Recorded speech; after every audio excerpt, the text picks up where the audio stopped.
Alexandra Levine welcomes you to the Alexandra Levine Live Podcast. Today, we've got a packed show, from breaking news to informative topics that will keep you well informed. Tonight's Alexandra Levine Live Podcast starts.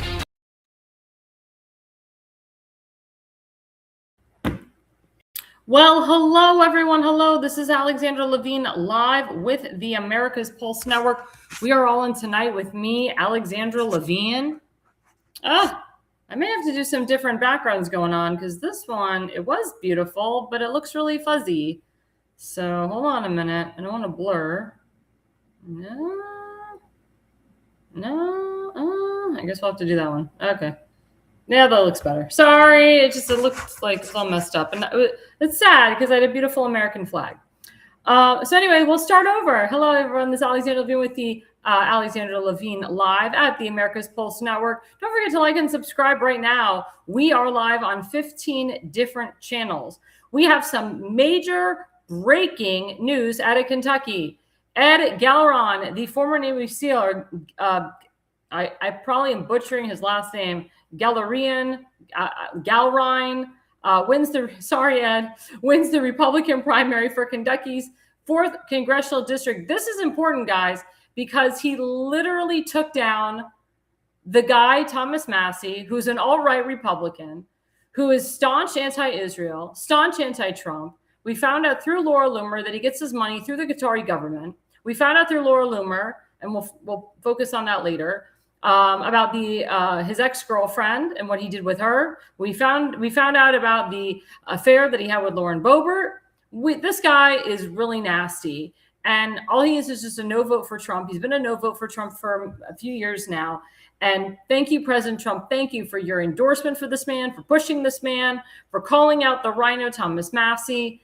It's Make America Great Again, guys. And we now have someone in there that will keep Kentucky House District 4 for the people and not for themselves. Again, a lot of these guys go into Congress and they tell you what you want to hear, and then they're bought and paid for. This guy, I know that he's going to do the work for the people in Kentucky in this district, and also he's going to work well with President Trump. And we're so happy that Mr. Galrine, won this primary. Another breaking news, Andy Barr, who was endorsed by President Trump, he won the U.S. Senate primary race. He's going to be taking over for Mitch McConnell. And a lot of people were upset because there was another guy.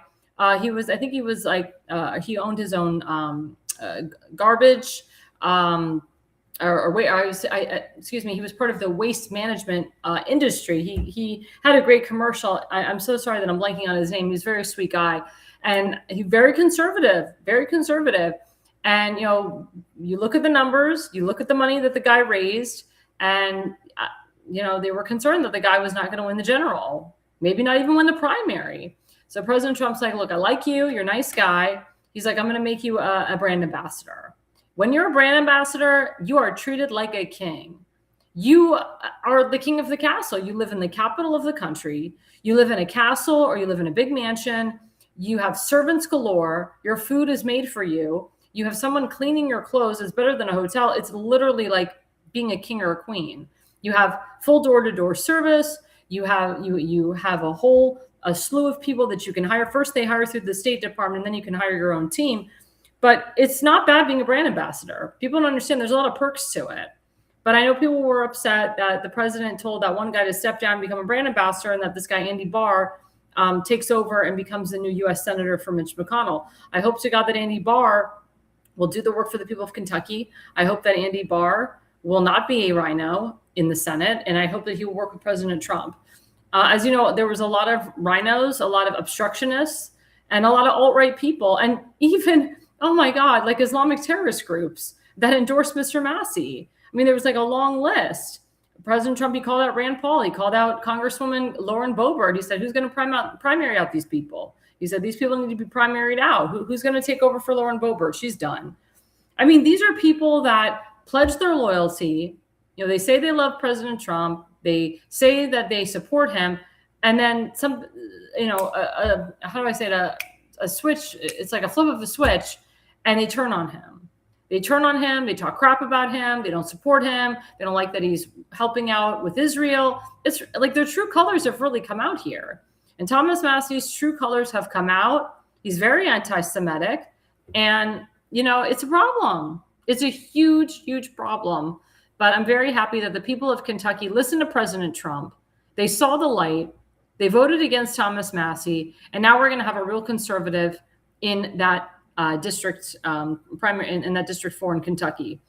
Another breaking news. This is huge. So this was a couple hours ago. Remember, President Trump was saying he was going to make an announcement who he was going to endorse for U.S. Senate on the Republican side in the state of Texas. He said whoever he endorses, he asked that they bow out. Whoever he endorses, the person he doesn't endorse, he asks them to bow out and to endorse the person that he endorses. And if they don't, it's a problem. Now, Ken Paxton, he came out months ago and he said, look, I'll bow out if John Cornyn states that he will vote and pass DHS funding and help fund the border wall and help fund fix our fiscal budget, but also help DHS and help the people of this country and stop pushing illegal immigration. Stop pushing these illegals to come into our country. John Cornyn is a huge freaking wino. Now, he's got a lot of money in the state of Texas, a lot. The guy's a billionaire. Everybody knows John Cornyn. But Ken Paxton is the attorney general. He had a lot of crap against him with the 2020 election because he called it a fraud. And the guy has been through hell. So this is really his chance this is his chance. This is his vengeance right here. But it's not just vengeance. He actually follows the Constitution. He's a good person. And with President Trump's endorsement, I believe that he will become the next U.S. Senator in Texas. I really do. And John Cornyn, he wrote a statement.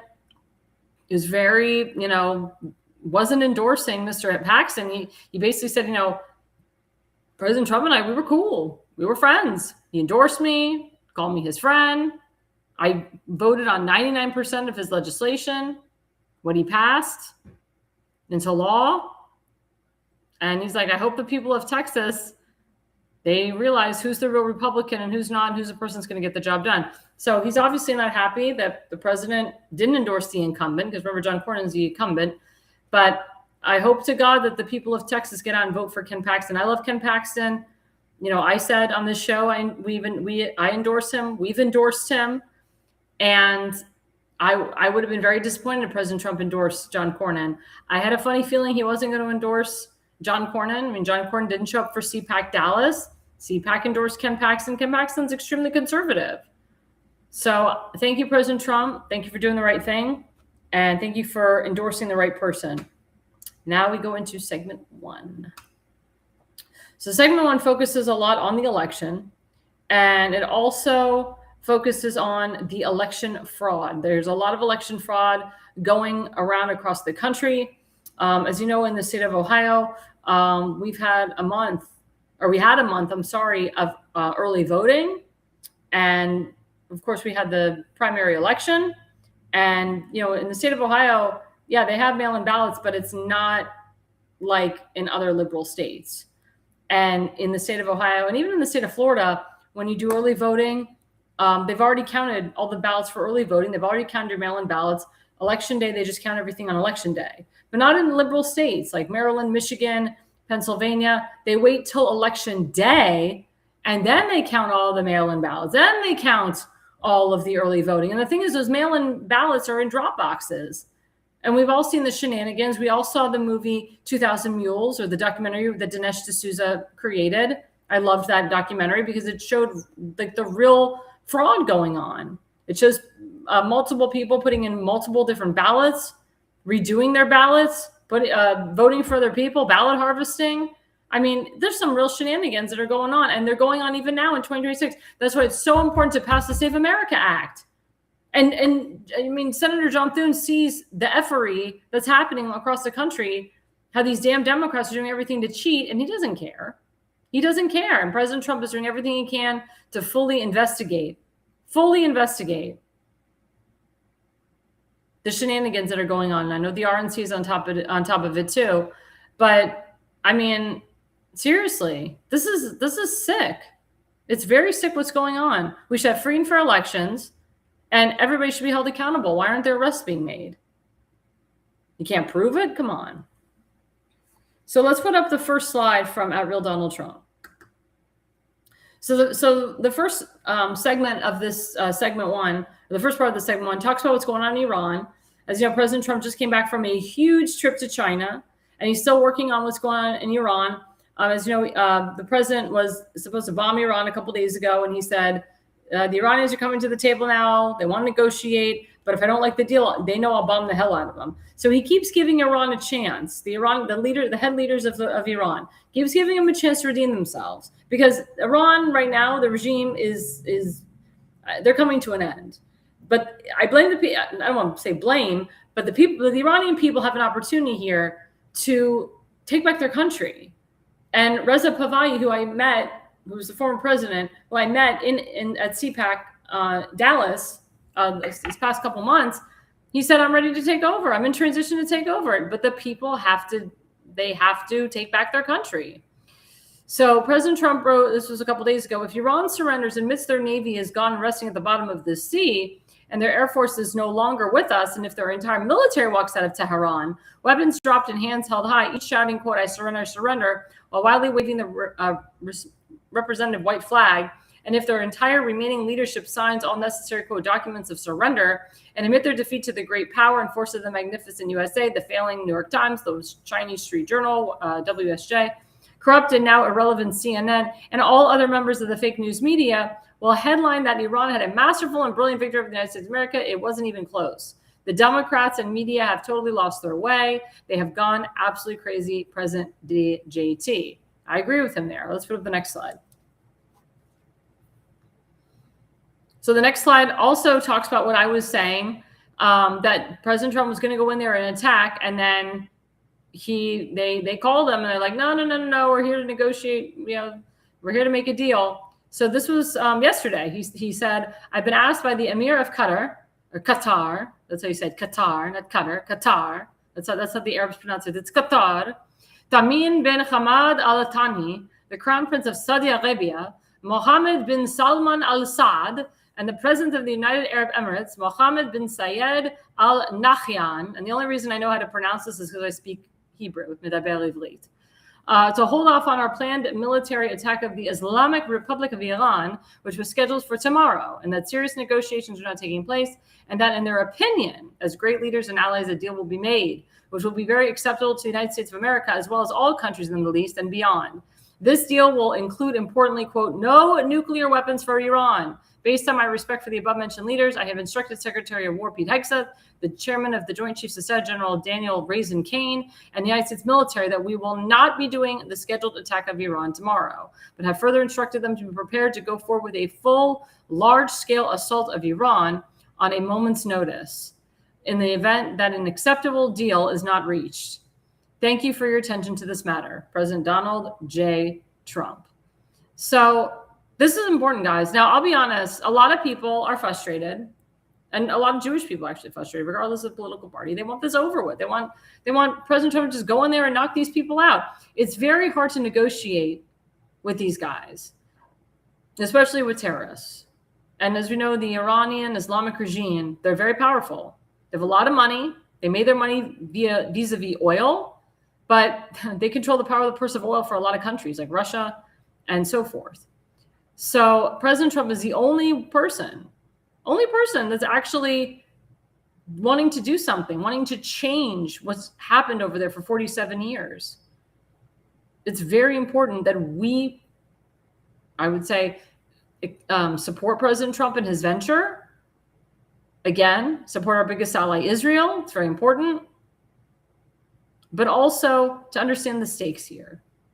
Now, everyone's like, why hasn't Trump bombed these people? Let's just get it done. Well, he doesn't want a World War III. Remember, President Trump is a deal maker. He's a business owner. He's a business maker. He's a developer, construction worker. He builds things. He makes deals. He builds things for the better, for a new tomorrow. Hotels, that's him. That's what he does. And you know, he said it in the Art of the Deal. He said, when you go into negotiation, you put the deal right in front of them, and then you step away from the table. You walk away from the table. You give them a moment to digest it, to look through it. You don't nudge-a-dick them. You don't nudge them. You let them sit and think about it. That's what President Trump is doing here. It's like deal or no deal. If you don't give us a deal, we'll bomb the hell out of you. If you want to do a deal with us, we'll stop. We won't bomb you. But Iran cannot have nuclear weapons. It's been proven that Iran has the capabilities of making nuclear weapons. Netanyahu has proved it for over 20 years. And President Trump, he sees the Central Intelligence. He sees the intelligence on this. It's not like President Bush, where they said, oh, there was weapons of mass destruction. This is not a vendetta type of war. It's not a war that we're going to be in for 17 years. I can tell you that.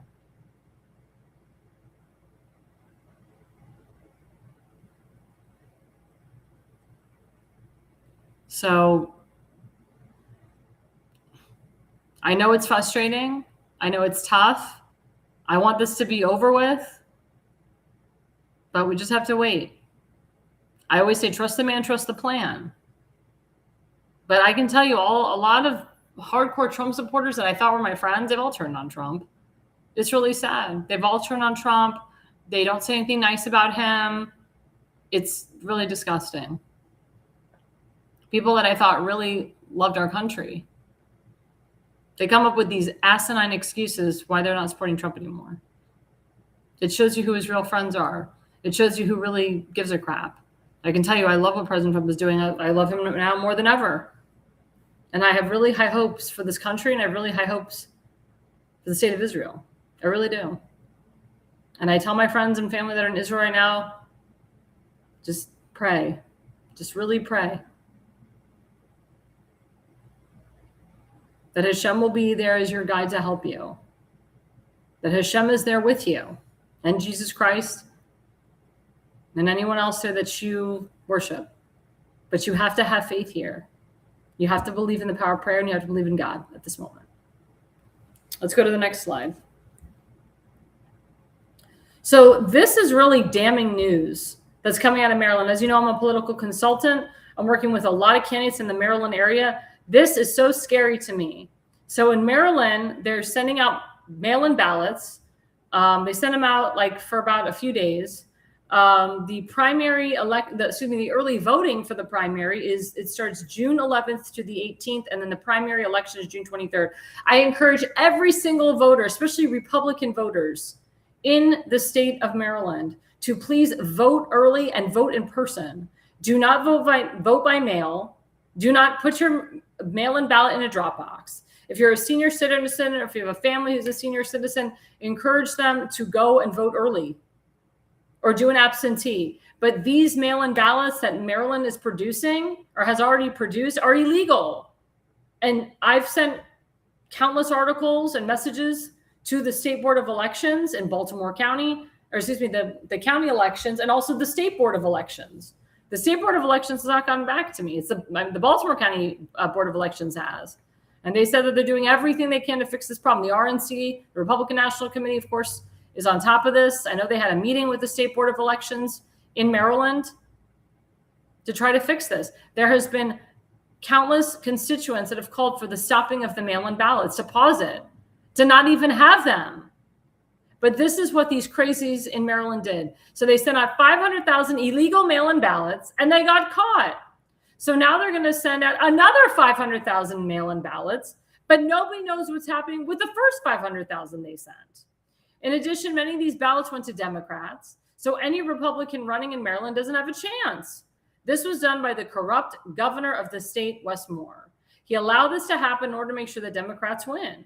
It never made sense to me that Maryland was considered an automatic Democrat state, but now I see why. I'm sure this has gone on for years. I'm going to ask the Attorney General of the United States and the DOJ to bring an immediate investigation into this situation, President Donald J. Trump. I'm glad he's on top of this. But this is what he did. He sent massive amounts of ballots, duplicate ballots, to multiple different families. Not him, but I'm saying the State Board of Elections did. And they knew what they were doing. And who oversees this? the head of the state board of elections, the head that worked for the county elections. If you don't think Governor Wes Moore is behind this, oh my God, and the attorney general over there, the Maryland attorney general, Anthony Brown, he's a piece of crap. And Baltimore City Mayor Brandon Scott, they're all in on it. Because I saw the cheating happen in 2020. I saw the cheating happen in 2022. I have some really great people that need to win, that live in Republican hardcore MAGA districts. I do not want their elections to be screwed because of this. And then the board of election, the county board of elections says, well, what they're going to do is they're going to throw out the old 500,000 ballots, and then whoever got the new 500,000 ballots, those are the ballots we're going to count. If they send in a old mail-in ballot, we'll cut it off. How can you track that? How is that possible? What is the solution? Don't send out the ballots, and don't do mail-in, and don't send your ballots in. The tracker won't even work. And how do you think this is happening? Remember, it's not who votes, it's who counts the votes. It's the Board of Elections people. It's the election judges. It's the poll watchers that are not part of candidates. A lot of them are through hybrid PACs and different PACs that try to coerce their way into getting their candidates in. It's not a robot that's doing this, guys. You can blame the machines all day and all night, but it's a person putting the ballot through the machine. It's a person working the machines. It's a person messing with the machines and the technology. It's called corrupt internal election personnel. As I've said, my friend William Newton, he coined the term. He proved it. He staked his life on election integrity. All of his stuff is archived in multiple different GOPs all over this country. The only person you should listen to is William Newton when it comes to election integrity. He's given all of his stuff to President Trump, former Congressman Chris Kobach, and many others. Maryland GOP and actually the legislators in Annapolis, they have a copy of his MDREIC report where he puts in detail the election fraud in Maryland. And he predicted all of this. And why is this happening? Because they did not pass the Save America Act. But it's also because of the people that are involved in our elections. In Maryland in particular, at the Board of Elections, there's a guy named Will Fuhr who was voted in by the Baltimore County Republican Central Committee through ranked choice voting, which is a form of fraud. William Newton actually won that vote count. But because of ranked choice voting, he got screwed. He went from first place to third, and they picked the top two people. So Will Fuhr, who is biased towards one of Tim's opponents, who works for Delegate Rick Metzger, he's in charge of the Baltimore County Board of Elections. I've contacted the head, Rui, who's a part of the State Board of Elections, to get him off, to ask him to recuse himself. Again, he is considered part of the corrupt internal election personnel. I'm very concerned that he will sway the election in the way that we don't want. That is how elections get lost. It's not the dead people. It's not the voter rolls. It is corrupt internal election personnel. It's the person themselves. It is the human that is screwing with our elections. And you can do lawsuit after lawsuit after lawsuit.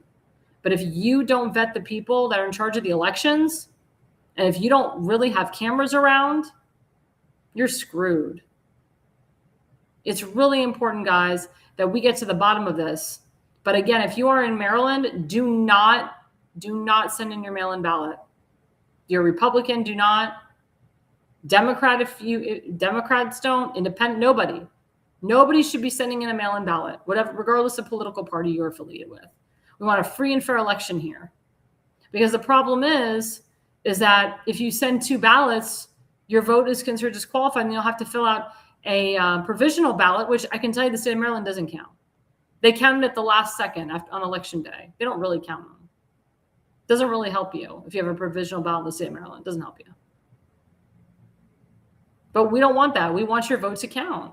We don't want you going in the ballot box and saying, "Oh, you already voted by mail." No, I didn't. Well, according to the records, you did. That's happened. And remember, in the state of Maryland, you do not have to show photo ID. So a lot of illegals are going to be voting in these elections. And a lot of illegals are filling out these mail-in ballots. This is a huge thing. Lawsuits should be flying. The RNC should literally, the Republican National Law Association, which is headed up by a lot of rhinos, by the way. And the RNC still has a lot of rhinos, by the way.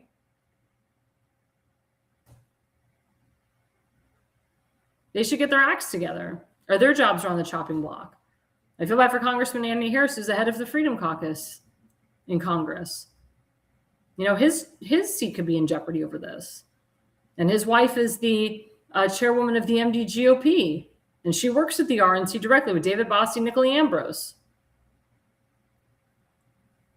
These people aren't doing their jobs.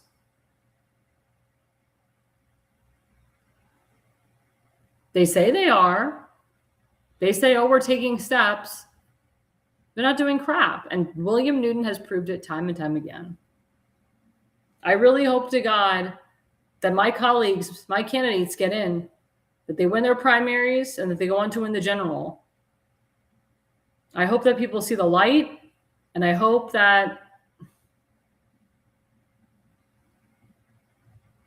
this doesn't happen anymore. Because again, the Save America Act needs to be passed. Let's put up the next slide.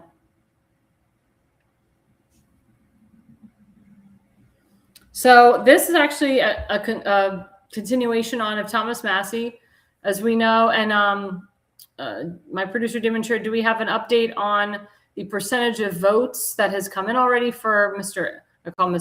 G, Mr. Galerion? I'm going to refresh it myself. Well,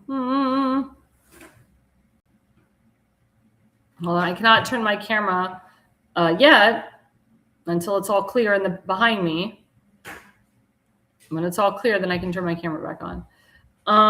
Let's see. So he's giving, okay, so Andy Barr, he's speaking.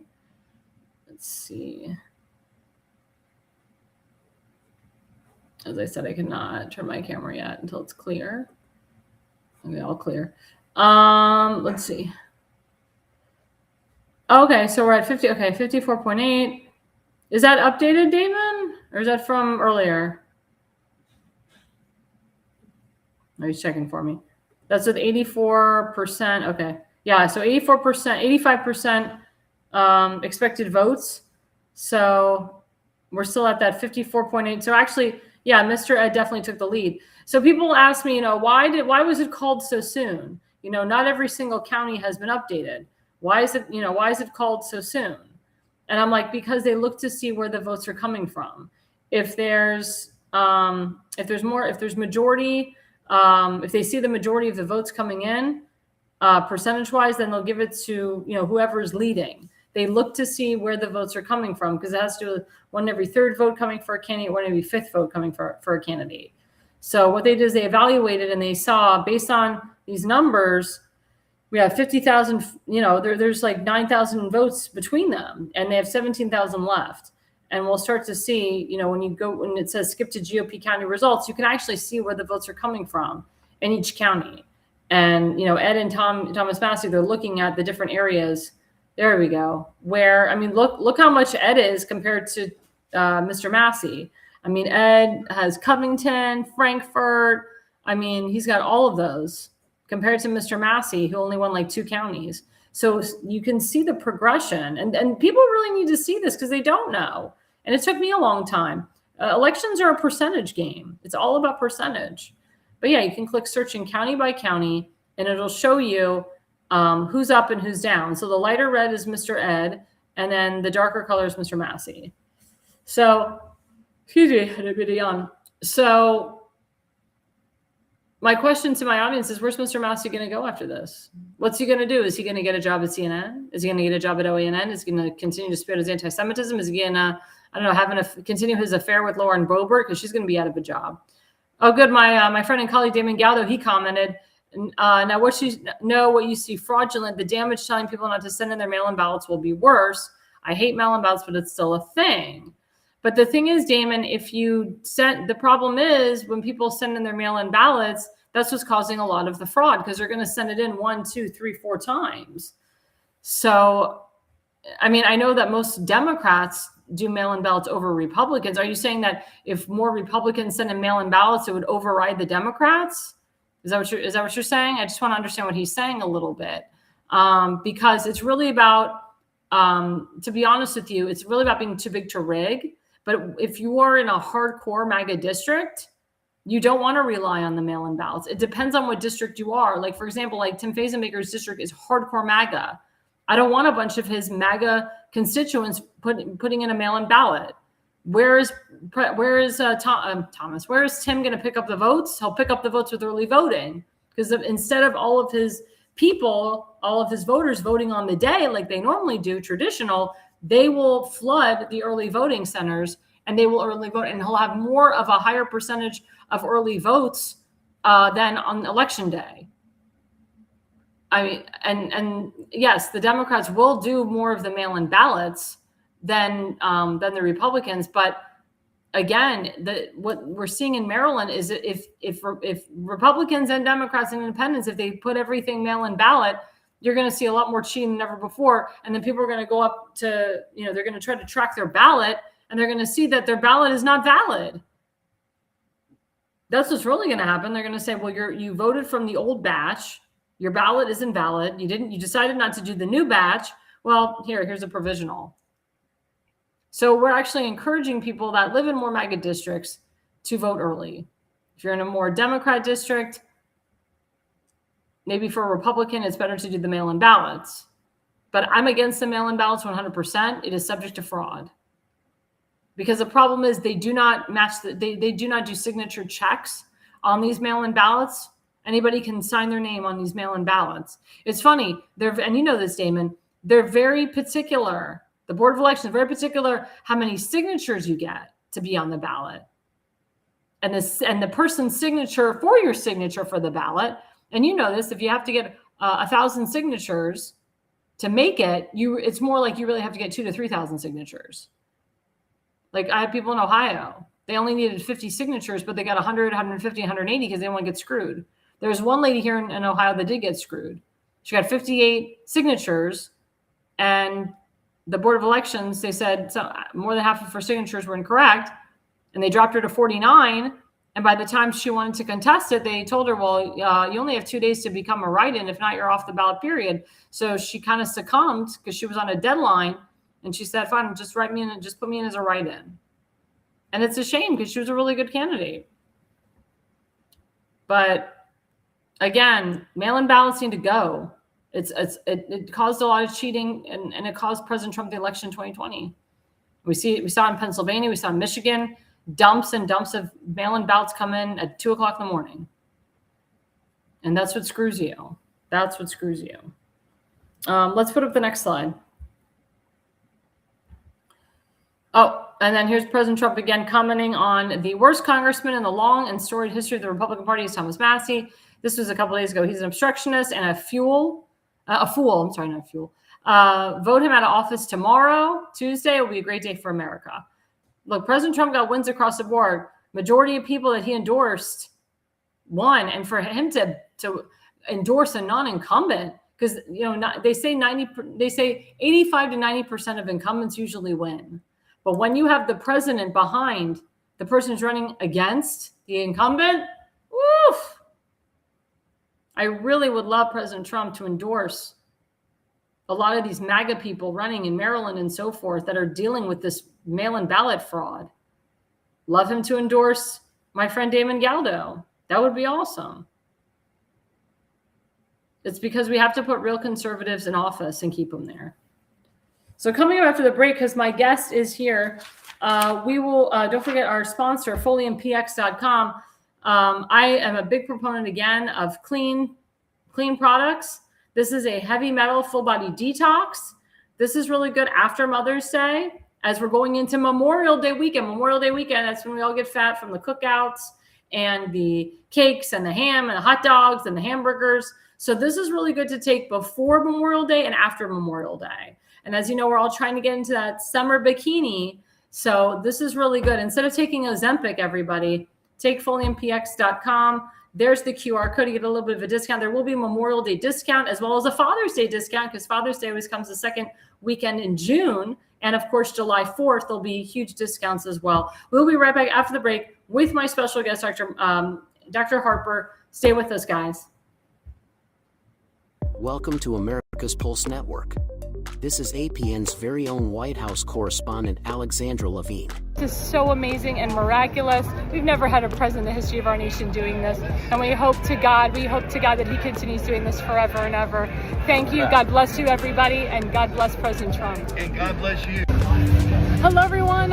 This is Alexandra Levine with the America's Pulse Network. I am the White House correspondent right here in the heart of D.C. as President Trump is celebrating 250 years of America and the military.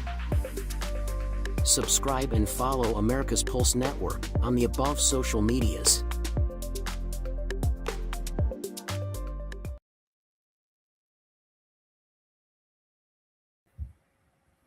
Well, hello, everyone. Hello.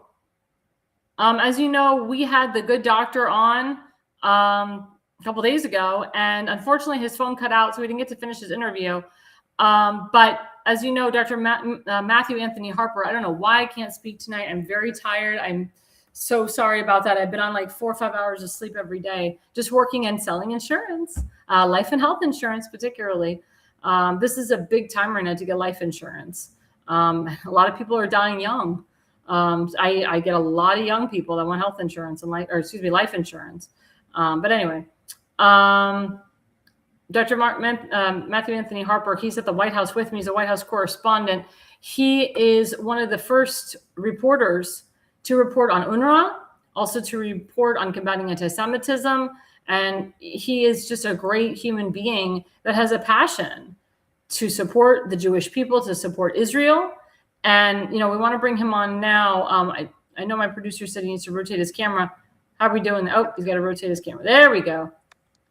Hello, the good doctor. Can you hear me? Yes, it's great to join you, Alexandra. Perfect. Good to have you back. So let's get into it, Dr. Harper, because one of the biggest things I want to talk to you about, of course, is Iran. And as you know, President Trump, he said yesterday that he was going to go in and bomb Iran, but they want to come in with a deal. They're like, no, President Trump, no, we got a deal for you. What says you about that? And do you think that the Iranians will finally make a deal with President Trump, in your opinion? I don't see that the Iranians are going to make a deal that's going to be acceptable.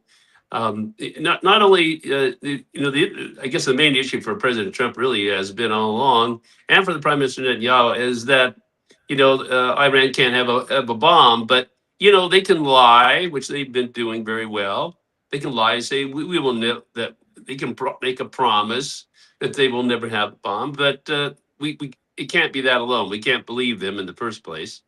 And the IRGC can't be left in power. Any of the Ayatollah supporters in power, because this problem will continue. And after President Trump is not there, it's sad to say that he can't be there forever in this matter. And things move on, things change. We can't afford a nuclearized Iran. We can't afford to have an Ayatollah-supported regime there. There has to be total regime change, and the protesters really should be part of the government or make up all of the government. I agree with that. What do you think about, Reza Pahlavi? He was here at CPAC in Dallas. He's a big friend of Netanyahu's. He supports Israel. He supports the United States. When I was at CPAC, Reza said that they're in transition to put him in there. But he made the emphasis that the Iranian people need to take back their country. There's some speculation that, Reza's not really doing anything behind the scenes. He's more like, he's going to be like the Messiah of Iran. Like he's going to wait till the people take over the country, and then he's going to come in and be that white knight, the Mashiach, the Messiah, to kind of like clean up the mess that the Islamic regime has put together for 47 plus years. What is your opinion on that? Do you think that Reza will be the president of Iran one day, in your opinion? I really don't know whether he will be or not. It depends on what the protesters think. If a majority of the protesters want him, then he will be. But yeah, it just all depends about what percentage of the protesters are going to support him, and what the opposition is going to be to him. Of course, any of the IRGC people, if they're in the voting process, is going to there's a serious problem. But I hope and I pray for a peaceful government there that will be a blessing to Israel, that will be a blessing to the United States, that we will have a peaceful relationship there. And it's good for all the Arab nations surrounding Iran for this to happen. And surely Saudi Arabia and the leaders there and other Arab countries are smart enough to know that you can't have an Ayatollah-supported regime there that is against them. I mean, it's so much against them that they would bomb them. So totally unacceptable. And I don't see that Iran's really going to be able to come up with any acceptable plan. And that forces us to do a lot more, to do some targeted attacks of IRGC headquarters. And overall, the protesters, they have to be able to defend themselves. Unless they have weapons to defend themselves, hopefully the people in the Iranian army will defect and to join the protesters and supply weapons to them. Well, Wouldn't my that be question, exciting? yeah, sorry. My question to you is, why haven't the Iranian people taken back their country? What's the holdup? Are they afraid? Are they nervous? I mean, in Afghanistan, and we saw the people uprise and they went against Saddam Hussein. I mean, or not? I'm sorry, not Afghanistan, Iraq. But why aren't the people of Iran? I speak to a lot of Iranians that come to this country, to visit. Or a lot of Iranian Americans, they really don't like what's going on over there. Their families don't like what's going on over there. Why haven't the Iranian people taken back their country? What's the holdup? The holdup is that they can't defend themselves. When I say that if they don't have weapons to defend themselves, that's even with the America's holdup. support. Even with America's support. Yeah, America hasn't been able to get the weapons to them somehow. I mean, that is the key issue. They've got to have the weapons to defend themselves, know how to use the weapons. And that's why what I see that we need to have defectors from the army to join the protesters to help them in this whole process. I mean, you get enough defectors from the army, they could help. They could break into the headquarters and get the weapons for them. But somehow, weapons aren't getting to them to defend themselves, and that is the basic issue. If they don't have that, then it's never going to work. Mm-hmm. Now, as you know, you had the pleasure of meeting Prime Minister Netanyahu. I've met him too. Wonderful guy. I like him. I support him. A lot of, unfortunately, a lot of Americans don't really understand him. They don't support him. And that has to do with the alt-right regime here in this country, which is very sad. But what do you think about, his country is having him go on trial, and the President Herzog will not pardon him, and President Trump has asked President Herzog to pardon him. What say you about this? Why is President Herzog allowing this, and why are Netanyahu's main cabinet people, whatever, I don't want to say it's Likud, but people outside of Likud allowing this trial to continue, especially while we're still in war over there? Well, I don't see President Herzog as courageous as Prime Minister Netanyahu.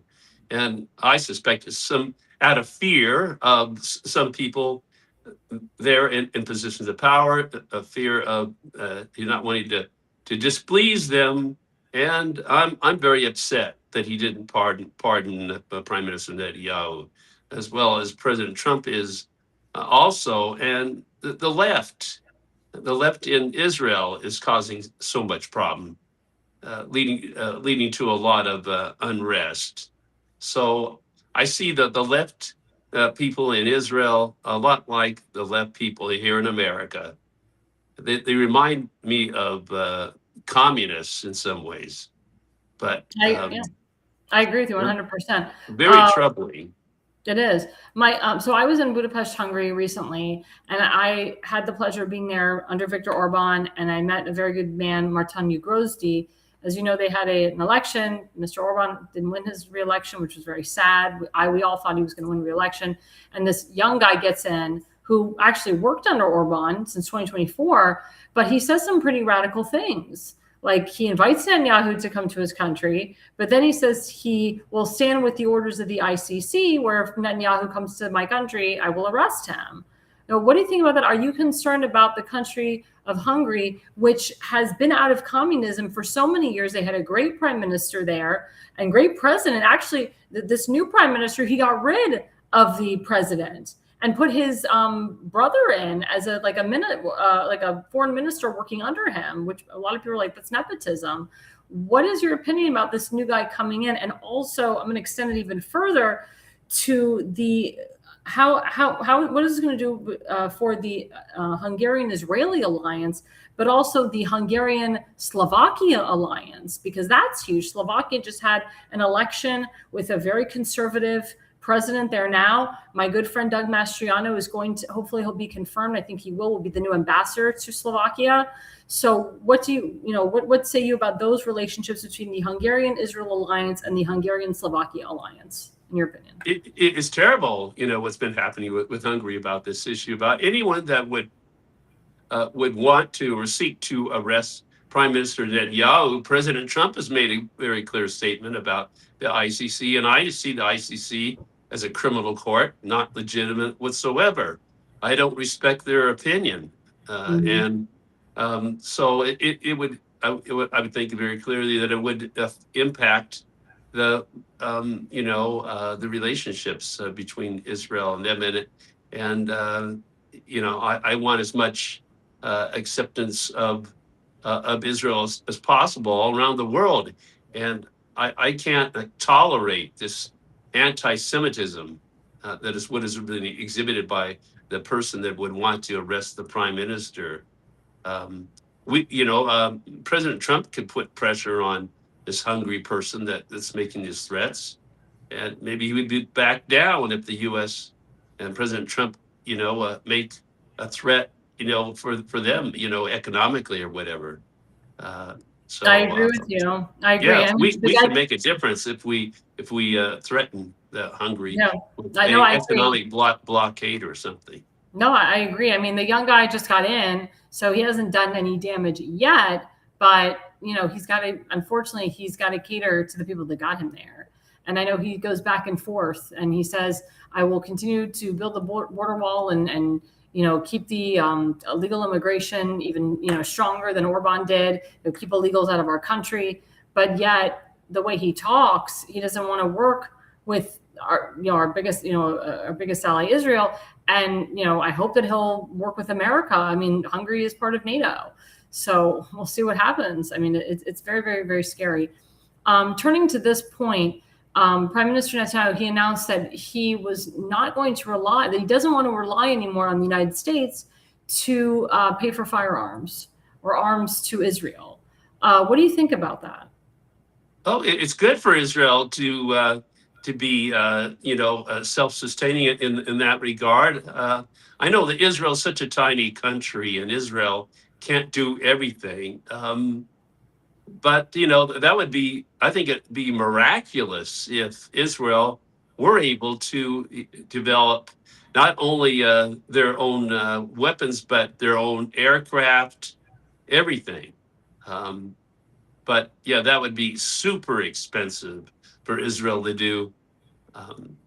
So far, the U.S. has been very supportive of Israel overall, but not of course under the Biden administration that much, or especially Obama.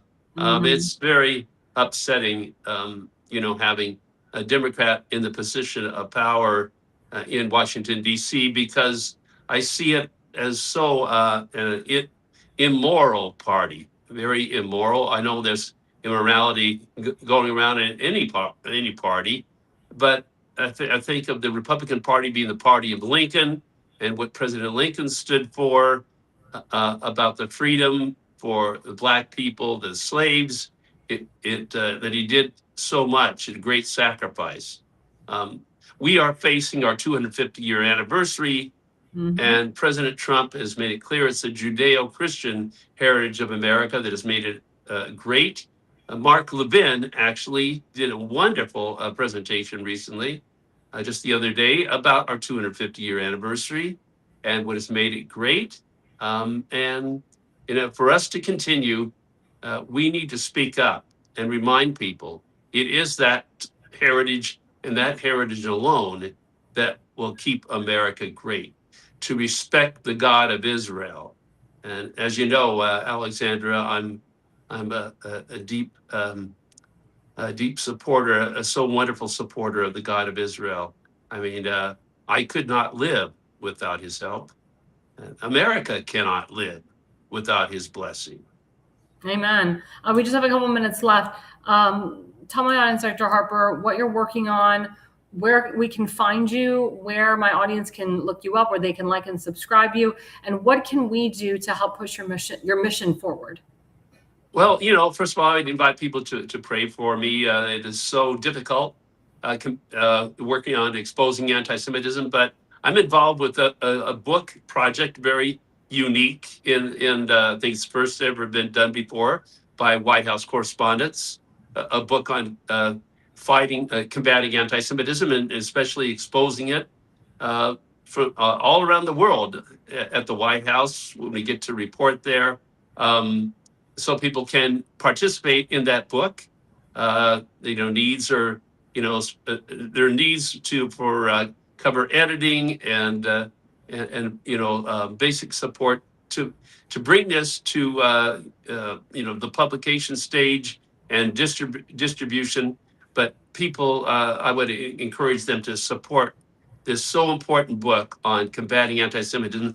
And by the way, featuring President Trump and Prime Minister Netanyahu as the leaders in combating anti-Semitism, and want them to get credit for all that they have done for Israel and standing against Iran. But what courage they have in this matter. So thankful for them. But our YouTube channel, the name of it is Intermountain Christian News. You can also find it by my name, Dr. Anthony Harper. So you can go that and be a subscriber to our YouTube channel, making a difference, because the White House will pay attention to the more YouTube subscribers you have, the better. So I think they're really into numbers. And so if I have many millions of subscribers like Joe Rogan has, then I think that would make a difference in the White House paying very, very much attention. But with President Trump and the Prime Minister Netanyahu, so busy in combating, the evils of the Iran regime and combating anti-Semitism, it'd be great to have them, meet with me about this book. And our website is imcnews.org, and people can learn more. That'd be awesome. And I do want to encourage everybody to see the interviews that you've done. You recently interviewed our ambassador to Israel, Mike Huckabee. That was a great interview. And this is all on your channel. And I really want people to really, study what the good doctor has done, because he's done such great extensive work, and to watch you through different administrations too, and how you've grown. And I really want the audience to see that as well. And we here on America's Pulse Hour, we appreciate the work that you do. We are honored by the work that you do. And I'm honored to have you on my show. You can come on anytime you want, of course. It's great to join you, Alexandra. I'm so glad you can be at the White House. Thank you. Me too. And I'll see you there. Thank you. As soon as possible, I pray. As soon as possible. Well, thanks, guys. Before we go on our break, we're going to go to our second sponsor, Richardson Nutritional Center, rncstore.com/ALL. Type in ALL, get the 10% discount. I actually just recommended to a woman the other day. She got on there. Her husband has like stage 4 cancer. And she bought him right away, and he started taking him within a week. And she's like, oh my God, like I see such a difference, because she thought she lost hope. So if you have a relative that has cancer, a relative that is has precancerous things, post-cancer, this is so good for your body. It has such great nutritional value to it. I know for myself, it's helped with my immunity. It's also helped with my energy levels. I've lost weight from these supplements. So please, guys, this is, again, really good for detoxing. There's no seed oils in it. As you know, RFK Jr. is pulling away the seed oils, the synthetic dyes and coloring that's in our food. If you are planning on getting pregnant, or if you want to get pregnant, or you're expecting, these are great supplements for you too. I'm in areas all the time where I hear these stories where like it takes forever to women to get pregnant, or the men have low sperm count. This is the trick for you. RNCstore.com. If you are married and you're having a problem getting pregnant, or if your husband has low sperm count, get these supplements. RNCstore.com/ALL. If you don't type in ALL, you do not get the 10% discount. And of course, the more you spend, the more you get off. I just want to say thank you so much for people that are watching us and following us from all over the country and the world. We do get people from Israel and other countries that do watch us. I do have a lot of friends that do watch. They don't comment, which is fine. I appreciate the people that have commented tonight. And again, we are currently live on YouTube, Spotify, Substack, X, Rumble, True Social, TikTok, Facebook, Parler, you name it, we're on it. You can also watch this live right now on our website, americaspulsenetwork.com. If you are interested in joining our network to become another podcaster on our network, please go to americaspulsenetwork.com, fill out the network form. We're also always looking for sponsors, either to sponsor my show, to sponsor Damon's show, or the Pulse, or to sponsor the entire network. So please go to americaspulsenetwork.com, click on that sponsorship form, fill it out. We would love to have you as sponsors. It's very important. Our sponsors mean a lot to us. We heavily promote their products, and I can tell you, their products do very well on our show when we promote. So please, guys, follow us, like and subscribe. We'll be right back after the break. America's Pulse Network. The mainstream media is bought and paid for. The truth is twisted to fit their agenda. But America is waking up. Because podcasts are the future for trusted media. Welcome to the America's Pulse Network. It is a network built by patriots that upholds the Constitution. But America's Pulse Network stands for God, truth, and the America First movement. There is no corporate propaganda, no government spin, just real news, real talk, and real voices fighting for faith, freedom, and the future of this great nation with common sense.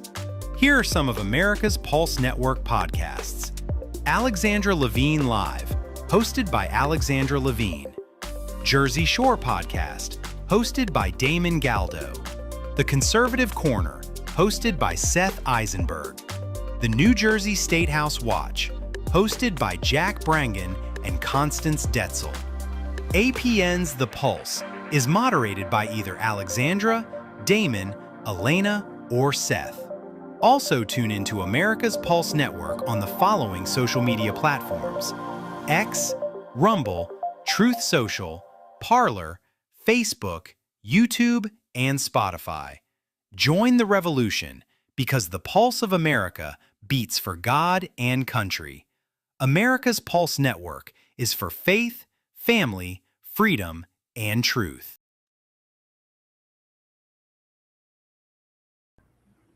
Well, hello, everyone. Hello. We are back with Alexandra Levine Live on the America's Pulse Network. You are all in tonight with me, Alexandra Levine. So segment 3 talks about professionalism in the workforce. As we're seeing a lot in Maryland, or excuse me, not Maryland, D.C., and on Capitol Hill, I mean, all these senators and congressmen, they all cheat on their wives. They all cheat on their husbands. It's very common. If you're in politics, if you're an elected official, majority of them, if you're not cheating on your spouse, there's something wrong with you. And they get away with it. And I'm very happy and proud of the American people for not letting this go. I know people are like, well, this is, someone's personal business. What they do behind closed doors is, it's their business. They're serving our country. They're using your taxpayer dollars, and they're screwing around instead of doing the job that you voted them to go in there and do. They're getting paid to screw each other. They're getting paid to have an affair on your dime. They're getting paid to work with special interests and lobbyists, and they're bought and paid for by them, and they have to do their bidding. I mean, the problem is that people get into office and they feel they have a sense of power because they're a lawmaker, and they feel they can get away with a lot of the shenanigans that they do. So I thank the American people for ousting Mr. Massey tonight. And also, you're going to oust Lauren Boebert as well, because she's a whore. Also, Marjorie Taylor Greene, another whore. She's out. Let's think of all the people that are out. Candace Owens, another whore. I mean, she's completely out of the loop with the White House and with Charlie Kirk.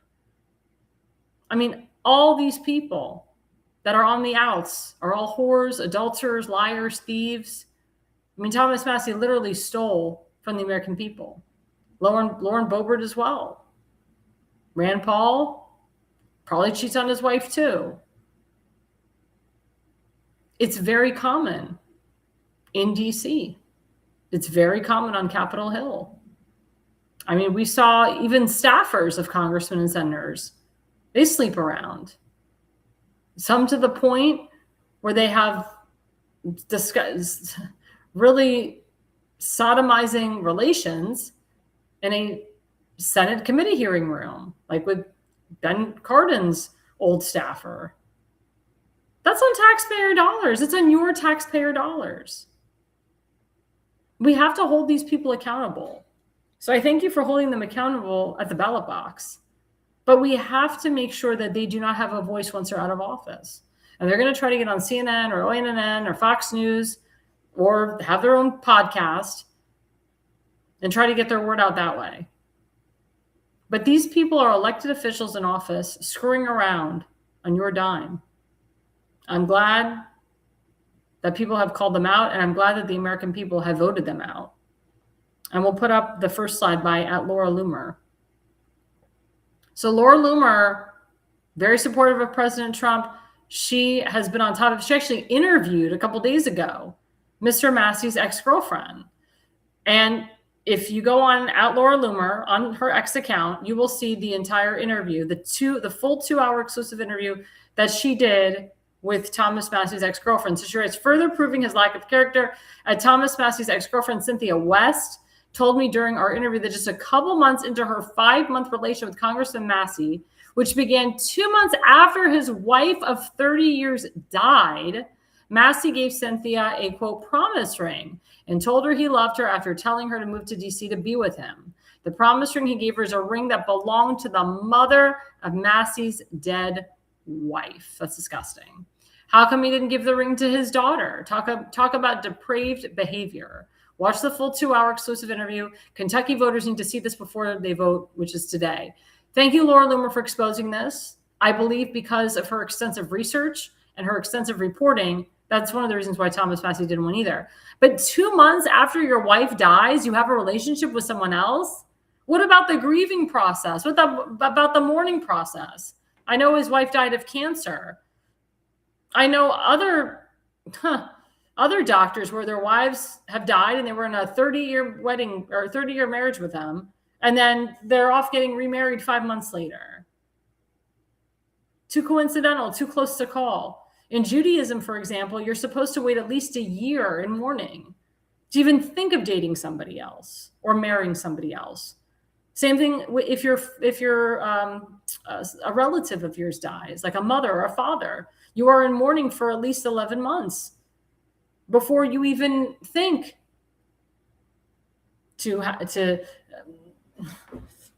your father remarried, or even think to bring someone into your world that you would call mom. It's a very hard process. I mean, you see your spouse dying, and then 2 months later, you're off sticking it to someone else. Like, you have no remorse, no mourning period. Well, and then the argument goes, well, maybe his wife told him to be with someone else after she died. Maybe she was so sick for 10 months, a year. She gave him permission. That's that excuse. I mean, if you're a God-fearing person, you believe in God and you believe in Judeo-Christian values, you know this is wrong. Also, the ex-girlfriend of Thomas Massey said that he would force her to do like weird, salacious things, weird sexual things with him. Stuff to the point where it was like satanic. She couldn't believe that this was a congressman. And I don't know if she was planning on marrying this man, but for him to give her a ring, a promise ring that was from his wife, his late wife, or his late wife's mother? That's disgusting. It shows that the man is selfish, that he didn't care about anybody but himself. That maybe this was his way of detox. You could say, oh, this was his way of detoxing or coping. But 2 months after your wife dies of cancer, you're off sticking it to someone else? Is that appropriate? I asked that question to my audience. Would you do something like that? Do you think this is acceptable behavior? And I don't want to judge. Look, I'm not God. This is between you and God at the end of the day. I will not judge. I do not judge. But I will have an opinion on this. And I can be honest with you. As I've gotten a little bit older and wiser, I am more observant. I am more religious. I really read the book more now than ever. But what he did is disgusting. Let's go to the second slide by Laura Loomer. So this actually shows, so Loomer Unleashed. So again, if you haven't seen Laura Loomer's exclusive interview with her, I recommend you do. It's a full 2 hours. And in this, it says exclusive. Thomas Massey's ex-girlfriend tells me one of the reasons why she decided to go public with her story is because he's taking money from Iranians in the Islamic lobby. Former congressional staffer and Representative Thomas Massey's ex-girlfriend. That was the nail in the coffin for me right there. That he's taking money from Iranians and the Islamic lobby. That's why he's so anti-Semitic. That's why he was pushing to not support Israel, to not go to war with Iran. That's why he was screaming, America first, America first. All these idiots like Lauren Boebert, Marjorie Taylor Greene, you don't think they're getting money from the Islamic lobby? Congressman Matt Gaetz? I mean, Laura Loomer proved that Tucker Carlson gets money from the Qatari government. Candace Owens? I mean, wake up, people. Wake up. You have anti-Semites in Congress. It's really sad. My friend Sam Rosenblum, he said, oh my God, there's so much anti-Semitism in some of these central committees. Because you're dealing with these alt-right crazies. In Frederick County, there's a guy that's running for governor. And his children are extremely, his two oldest children are extremely anti-Semitic. And I've contacted this guy. He was a former state delegate. I'm not going to say his name. Everybody knows who he is, what I'm talking about. I contacted him and I showed him, I screenshotted him the heinous things that his son wrote to me privately and wrote publicly. That, Jews are Satan, that they're pedophiles. I mean, all this crap, all this alt-right crap. And I asked him to explain it. Can you explain this? Is this really your son? Is this how you guys really feel about Jews? And you're running for governor of Maryland again, where you have a lot of Jews that live in Maryland, especially Montgomery County and Baltimore County and Howard County. How are you going to explain this to your Jewish voters, your Jewish Democrat voters that you need? The problem is this guy running for office does not know how to cross the aisle. That's why I fully support and endorse John Myrick and Brenda Chaim for governor and lieutenant governor of Maryland. John Myrick and his children and Brenda Chaim and her children would never, ever spew anti-Semitism and anti-Semitic rhetoric. I've talked to Brenda Chaim and John Myrick in length about combating anti-Semitism and how we need to push for full Holocaust education in the entire state of Maryland. Mandate it. There's nothing wrong with mandating a curriculum. It's better this way. It's not. It's not going to hurt the child. It's going to help, because this is important history. Someone told me if you mandate the Holocaust, it's going to do the opposite. The kids will be turned off because some of them don't live in very high Jewish communities, or they think that the Holocaust got rid of anti-Semitism.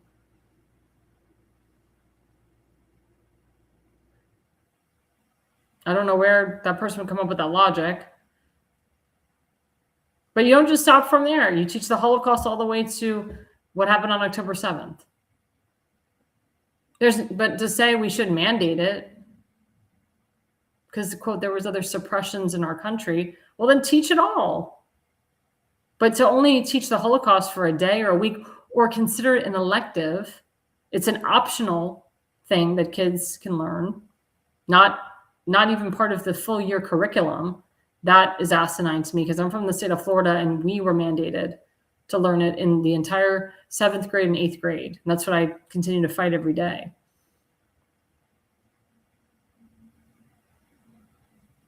But again, I thank the American people tonight for voting against Mr. Massey, for voting against his crap and combating anti-Semitism by not voting for him, because he stands for everything that is wrong and not everything that's right. Well, just a little heads up, everybody. For those who don't know, I'm involved in a big event tomorrow night in Ohio in Solon Park. Let's put up the flyer for that. There you go. So we are celebrating Jewish American Heritage Month. It is tomorrow night from 5 to 8 p.m. The location is the Solon Veterans Memorial Park. There it is right there. It is the organization is End Jew Hatred. It is a nationwide organization. It is run by my friend Mark Leiner. He is awesome. He's put the majority of this together, and we have a lot of great sponsors. As you know, the Lawfare Project is run by my good friend Brooke Goldstein. We have, I can't read because it's so small. It's Jams by Josh, D&H. We have a woman who's actually making a cake, a kosher dairy cake. So we're having kosher dairy food because it is a holiday called Shavuot. So Shavuot is one of the most significant holidays in Judaism. It is when the Jews got the 10 Commandments. So Shavuot actually starts Thursday night at sundown. Services are at 8:30, wherever service you go. If you go to Chabad, they start right at sundown. So it's Thursday night with a little light meal up into Friday morning services that start at 10 a.m. Then you have what they call the Yisker service. It's the memorial service. That's where you memorialize your loved ones at around 11:30, depending on what Chabad you go to. And then Saturday night ends Shabbat, where we say Havdalah, and we end the Shabbat together. But Shavuot is a very significant holiday in Judaism. We will, whatever synagogue you go to, I would recommend you go to Chabad, because they're going to read the full 10 Commandments. And that, I mean, you want to read it. I mean, you want to hear them read it. You want to be there when it happens.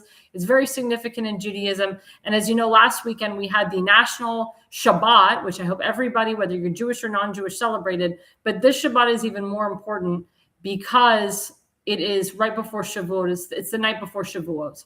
So please, guys, come to this. If you are in the Ohio area at Solon Veterans Memorial Park, I have a lot of people from Ohio that watch my show, and I will be singing and speaking. We have a bunch of great speakers. It is a nonpartisan event. It's not a political event. It is focusing on ending Jew hatred. Please, guys, bring your Israeli flags. If you have, anything that represents Israel with you. And you may see me in my Israeli flag dress. You may see me in that dress. I'm gained a little bit of weight since I know I said I lost weight, but I've gained a little bit, running around and schlepping around. But I'm going to be wearing so many different pairs of Spanx to suck me in. So hopefully I'll get into that dress. But it's going to be a great event. I'm really excited to be a part of it and to be a part of this organization. And I think everybody in Solon that's involved, I think everyone in Ohio that was involved in this, I think, the sponsors and the vendors that are coming in, anybody who's donated to this organization, I do recommend you go to #EndJewHatred/Cleveland and give a donation to Mark Leiner. He has a GoFundMe because in order for them to do these events, they really pride themselves on getting donations from people because it's for a good cause. The money goes to a good cause. It goes to helping the Jewish community. It goes to combating anti-Semitism. It goes to help push full Holocaust education into schools. And it's a very empowering organization. And I'm so happy that I can be a part of it tomorrow night. And the weather's supposed to be great. And it's supposed to be a little bit cooler. We've had a little bit of a heat wave here in Ohio. It's been like 87 today. It was like 82 yesterday. We've had a bit of a heat wave. Tomorrow we get a little bit of a cool down and then it goes up again. But please, guys, come out. It's open and free to the public. But please bring some cash for some of the vendors.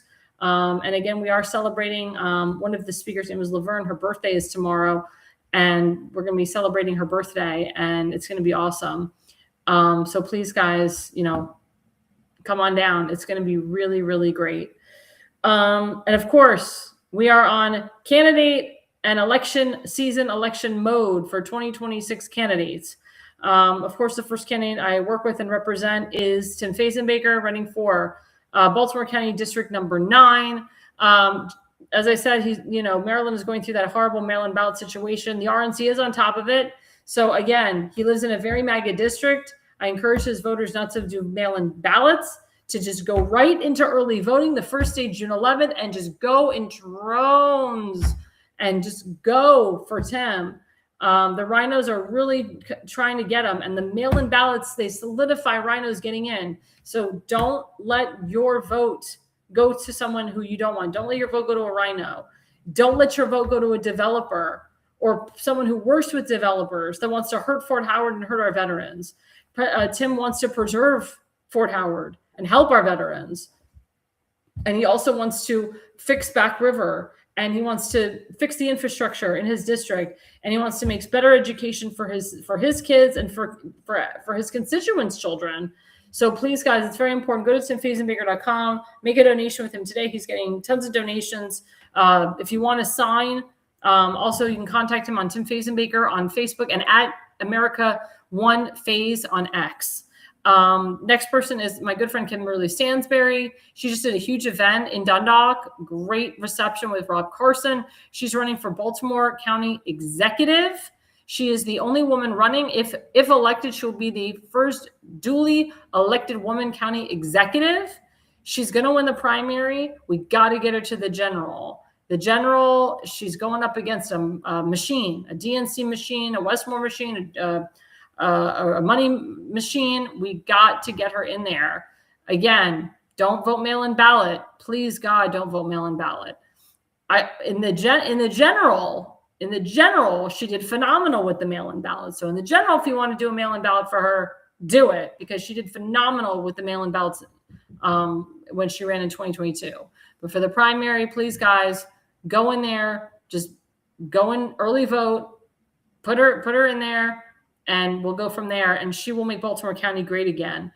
Next person is my good friend Daniel Eisenhardt, running against the Rhino incumbent, who's, of course, pushing the mail-in ballots as well. Mr. Eisenhardt has had his signs stolen from him recently, and a lot of that is due to the rhinos that live in Maryland. And we can't have that. We can't have people breaking the law in office.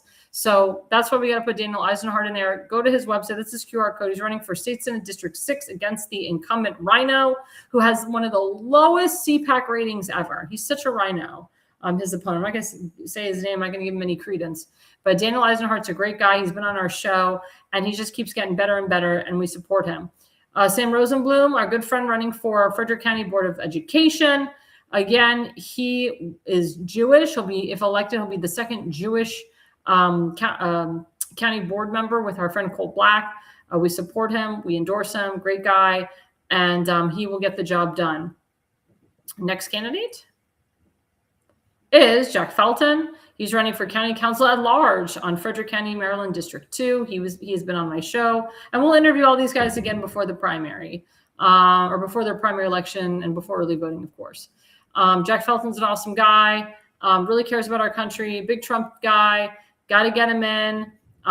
He switched to at large because they said, hey, dude, we need you here. Like, we need you. You're great. You can fill in the slot well.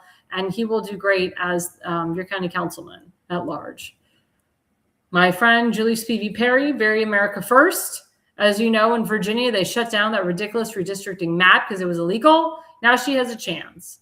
She has a chance to flip this district. She has a chance to flip the seat. Let's put a good conservative MAGA woman in Virginia. It's about time. Have you hashtag had enough? I know I have. Next candidate. We got a lot of them. Our good friend Justin Murphy, running for U.S. Senate in New Jersey. Love the guy. Always here on our show on the Pulse. Very smart guy. Reagan Republican. He's been campaigning all over the place. He's been working with our good friend Damon Galdo. We got to get him in the prime. We got to get him in. He's got to win the primary. We got to get him to the election. We'll have him on again before the primary election. Awesome guy. Very smart. I can't believe how old he is because he didn't look his age at all. But please, guys, go to his website right there, click on that QR code, make a donation, and let's make New Jersey great again. And of course, we have our good friend Damon Galdo, who's running for New Jersey State Congress, 1st District. He's already won his primary. We got to get him to the general. He's working with Justin Murphy. So please, guys, that is Damon Galdo's QR code. You can also, don't forget to listen and watch Mr. Galdo on the Jersey Shore every Monday night from 8 to 9 p.m. He also is a moderator with me on the Pulse. He's been doing a lot of moderating lately, the poor guy, because we've all been busy and we're all in different places in the country and in the world. So we do thank Mr. Galdo for moderating as many times. I owe him so much for moderating and filling in for me. But he's awesome, and we're so happy that he is running for Congress. We're so happy to have him on our network. He's got a beautiful wife, wonderful children. That's the QR code, guys. Scan it, give him a donation. It's worth it. It really is worth it. And, again, guys, we are constantly, growing. Our network is always growing. Again, don't forget, we have the Pulse every Wednesday from 8 to 9 p.m. You never know who's going to be the moderator, whether it's going to be me, Damon Galdo, Elena, Tim Fazenbaker, but we always have a good time on that show. We always have great special guests. Don't forget, we actually have a new show on our network with Jack Brangan and Constance Ditzel. It's the New Jersey State House. They're on 2 Tuesdays a month. They're on the 2nd and 4th Tuesday, and sometimes the 3rd Tuesday of the month. So sometimes you'll see me on Tuesdays and sometimes you won't. Don't forget, I'm always on, every other Tuesday and every Thursday. And if I'm not, I'll tell you. Speaking of absence, so because it is Shavuot, I will not be on Thursday night because it is Shavuot. So I want to wish all of my Jewish friends all over the country and the world a happy Shavuot. I hope that it is good. I hope that it is peaceful for everybody. I hope that we have a decent holiday and we don't have a bunch of attacks at synagogues and so forth. Please, guys, be safe. Don't be afraid to go to shul. If there is constitutional carry in your state, carry, because sometimes there's only one police officer or one security guard manning your synagogue. You have the God-given right to protect yourself. Go incognito if you have to, but please protect yourself and be safe. Protect your family, protect your children. But I encourage everybody to go to shul, because if you don't, the enemy wins. But I want everybody to celebrate Shavuot all over the country and the world. Let's have a beautiful Shavuot. Let's have a wonderful, and on Shavuot, it's very traditional to have a dairy meal. So everybody gets to have a nice dairy meal Thursday night, as well as on Shabbat, dairy lunch. And after Shabbat, of course, Shavuot Tov. And I just want everybody to be safe. Just everybody be safe this Shavuot. I will be back on Tuesday, or actually next Thursday, because I think the following Tuesday, Constance and Jack are on. But I will be back next Thursday. And, thank you guys again. Thank you to people that are watching tonight. Thank you to my sponsors. Thank you to, everybody that has been watching our show for over a year. Again, we are on YouTube. We're on Spotify. We're on Substack now, Parler, TikTok, True Social, Facebook, X. I mean, we're on the major social media networks. We thank you for having us there. We thank you for allowing us there, but also we thank you for your friendship and your fellowship and so forth. So don't forget to like and subscribe. Thank you guys for watching. And the reason you listen and the reason you watch is you are no idiot.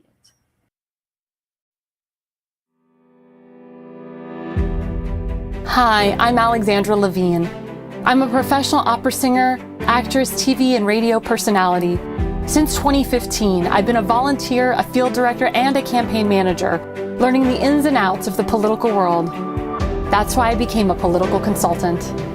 My job is to lead you to victory with organization, structure, and the mindset of winning for your district or state.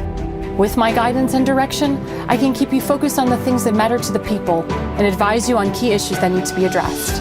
If you're a serious candidate that is serious about winning, then book a consultation with me today. Go to levineconsulting.co. You'll be happy you did.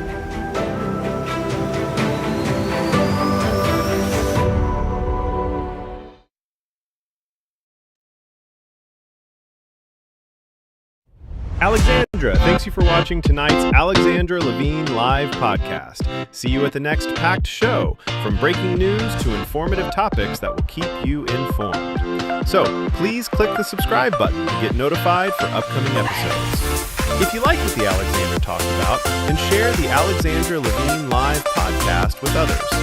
Alexandra also looks forward to seeing you on the next upcoming episode.